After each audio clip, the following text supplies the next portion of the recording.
In this video, we are going to define the term biophysics. आज की इस video में हम बायोफिजिक्स को डिफाइन करेंगे.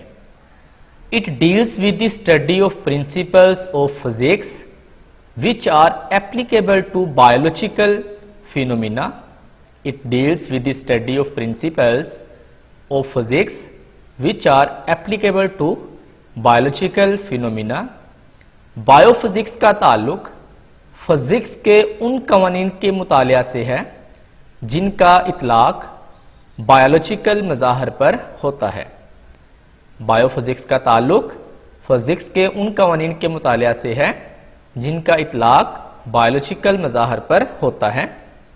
मिसाल के तौर पर फिजिक्स में लीवर और बायोलॉजी में जानवरों की टांगों के काम करने के असूल एक जैसे हैं. यानी जानवरों में हरकत का अमल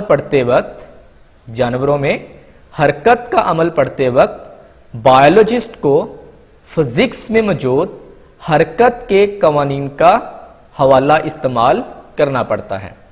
तो इस तरह की साइंसेस को हम नाम देते हैं बायोफिजिक्स का, जिसमें बायोलॉजी का ताल्लुक होता है फिजिक्स के साथ. फिजिक्स की मदद से बायोलॉजिस्ट जानवरों में मौजूद जो हड्डियां हैं उनकी हरकत का मुतालिया करते हैं.